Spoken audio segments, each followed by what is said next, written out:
नमस्कार, आप ये लाइव तस्वीरें देख रहे हैं हरियाणा के ज़िला यमुनानगर से। और आप सभी को बता दें कि एक रूबी नाम की महिला बताई जा रही है जिसकी जो है बैंक बैलेंस जो है 57,000 रुपये इकट्ठा हो चुका है। और आप सभी को बता दें कि पेंशन जो आती है, विधवा पेंशन आती है, और विधवा पेंशन के साथ साथ जो है बच्चों की पेंशन आती है, उसमें जो है पेंशन बैंक वाले नहीं दे रहे हैं। कहीं ना कहीं बैंक मैनेजर के द्वारा जो है प्रताड़ित किया जा रहा है। आप सभी से को दिखाने का प्रयास कर रहे हैं। आइए बातचीत करने का प्रयास करेंगे इन परिजन से कि क्या है कहना इनका। आप सभी को लाइव तस्वीर दिखा रहे हैं हरियाणा के जिला यमुनानगर के जिला सचिवालय से। जी, क्या कुछ आपके साथ हुआ है? पेंशन नहीं दे रहे बैंक वाले। क्या किस चीज की पेंशन बंधी हुई थी रूबी जी? विधवा पेंशन है जी। कितने रुपए बंधी थी आपकी? 57,000 और क्यों नहीं दे रहे हैं, क्या कहते हैं वो आपको? नहीं कहते हैं यहाँ कोई पैसा नहीं है आपका। कौन सा बैंक है? बदतमीजी से बात करते थे। बैंक कौन सा? बैंक कौन सा? पंजाब नेशनल। और जब आप पेंशन वालों के दफ्तर गए तो क्या कहा उन्होंने? वो कह रहे यार महीने खाते में डाल रहे आपके। जी, आखिर ये पैसा कहाँ जा रहा है, फिर कुछ पता है? ये बैंक में ही जा रहा जी।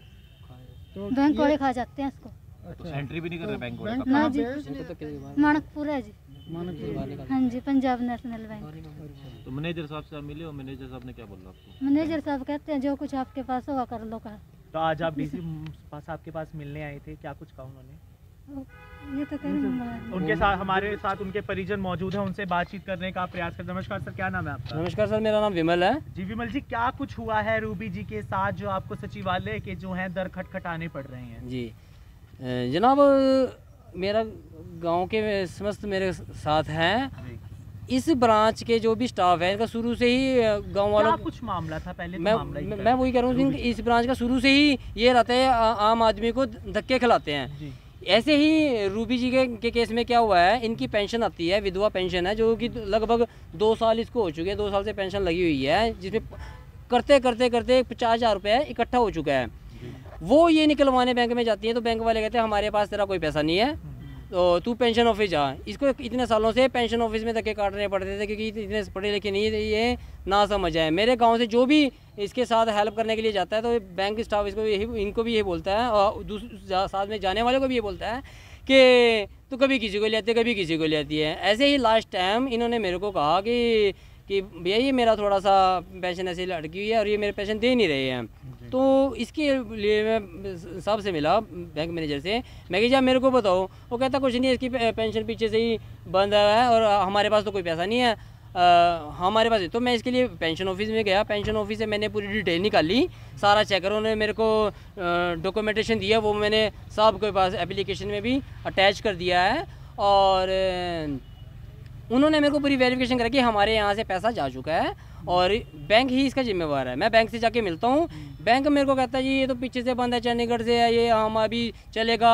मैं कह जी कोई टाइमिंग नहीं है इसकी। इसी बात को भी कम से कम अब लगभग 3-4 महीने हो गए हैं वो डिटेल बताने के बावजूद भी कि हमारा पैसा आपके पास ही सेव है। और हमने एक छोटी सी कंप्लेंट इनको एक मेल के रूप में दी थी, जिसमें सिर्फ यही लिखा गया था कि जनाब आपके खाते में रूबी जी का पैसा है पेंशन के तौर पे, जो कि एक हैंडीकैप लेडी है, इसके बच्चे भी ब्लाइंड है, अंधे हैं सर आप, क्योंकि इसके घर जाके देखो, मैंने तो मजदूरी करके अपने बच्चों को पाल रही है। और ये बैंक वाले उसके चक्कर पे चक्कर कभी यहाँ कभी वहाँ कटाते रहते हैं। कुल मिला के इसको इसका पैसा नहीं मिला। फिर क्या होता है, मैंने एक मेल डाली कि आप इसका पैसा निकाल के, अगर इसके खाता को भी कोई भी प्रॉब्लम है पीछे से, आप इसकी डॉक्यूमेंटेशन पूरी कराओ और उसके खाते को एक्टिव करके इसका पैसा इसको दे दिया जाए ताकि अपने बच्चों को काम आ सके। लेकिन क्या हुआ, अभी तक वो पैसा नहीं मिला। इसकी क्या करते हैं, जो भी इसके साथ जाता है उसके साथ ये हमेशा क्या करते हैं, दूसरे बंदों के साथ क्या हरासमेंट करते हैं, जो भी इसकी हेल्प करने करता है। तो आपको किस तरह से प्रताड़ित किया गया बैंक मैनेजर के द्वारा और उनके एम्प्लॉयज़ के द्वारा? जी, मेरे को पहले भी मेरे को बैंक मैनेजर गुरनाम सिंह है और एक को मैनेजर है सुरजीत भास्कर, उन्होंने मेरे को कहा यार ये तो ऐसी हैं यार, तुम कहाँ इसके चक्कर में पड़ते रहते हो। मैं क्या, वो मेरे गांव से है, अब गरीब आदमी है, अगर आप गरीब आदमी की हेल्प नहीं करोगे तो और किसी करोगे। जबकि एक कोई भी गस्टर कोई भी पर्सन आता है वहाँ पे, उसको एक चेयर देते हैं, उसका पूरा मान सम्मान करते हैं और मिनटों में सेकंडों में काम होता है। कोई भी गरीब आदमी का एक सिंगल विजिट पे कभी कोई भी काम नहीं होता। ये पूरी तरह से एक एप्लीकेशन एंट्री भी करानी होती है, उसके लिए भी एक हफ्ता चक्कर काटने पड़ते हैं। चलो, मेरे को जो इन्होंने कल प्रताड़ित किया है, मेरे से कैसे खुंदकी निकाली, मैं अपने खाते में पैसे जमा कराने गया कल सेविंग अकाउंट में जो मैंने पैसे जमा कराए हैं, पैसे जमा होते ही मेरे को इन्होंने रिसीविंग दे दी और मैं चलने कह रहा विमल आप ही हो? मैं कि जी विमल मेरा नाम ही है। कहता विमल जी आपके खाते में पैसे जमा हो नहीं पाएंगे, आप अपनी ITR दिखाओ, अपनी इनकम टैक्स रिटर्न बनाओ। मैं क्या सर कितने पैसे जमा कराने के लिए? मैं 11,500 रुपये जमा कराने गया था, जिसकी मैंने मतलब कि आपने रूबी जी का साथ दिया तो आपको भी बैंक वालों ने प्रताड़ित करना शुरू कर दिया। जी बिल्कुल, मैंने जैसे ही इनकी ये मेरी स्लिप है जिसके जो मैंने पैसे जमा कराए थे और 11,500 रुपये, जबकि ये पैसा भी फूड डिपार्टमेंट को जाना है, मैंने उनको जगह दे रखा है। ये पैसा लोगों को ये पैसा कटेगा तभी वहाँ से राशन मतलब मिलेगा। कहना ये अगर कोई गरीब आदमी की मदद करेगा तो उसे भी प्रताड़ित किया जाएगा। जी बिल्कुल, मैंने उनको कहा, मैं क्या जनाब आप मेरे को मेरी अगर कोई लिमिट कुछ ऐसा हो गया, मैं मेरे को डिटेल दे दो, मैं अपनी इनकम टैक्स भर दूंगा, उसमें तो काम ही आनी है, आज नहीं तो कल कभी आएगी, चलो कोई बात नहीं।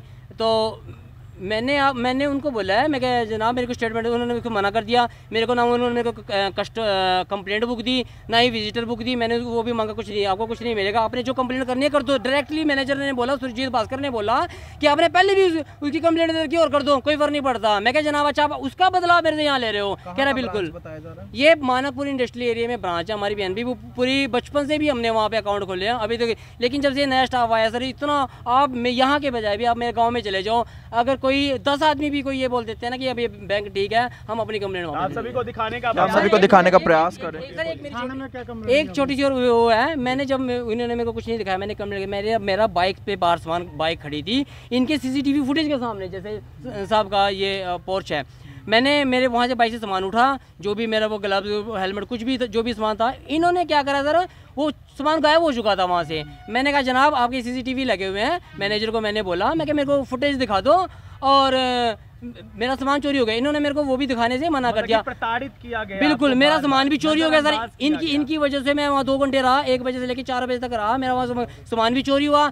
मैंने 112 पे कॉल करी, 112 ने भी मेरे को बोला आप थाने चले जाओ, मैं रात को बरसात में भीगते हुए थाने में गया, वहाँ पे कंप्लेंट दी, उसकी भी कॉपी मैंने अंदर साहब को दे दी है, लेकिन मेरा अभी तक कोई भी हल नहीं हुआ, और आगे मेरे को धमकाया गया कि तेरा फ्यूचर, तेरा कैरेक्टर पे हम पे कोई भी केस लगाया जाएगा।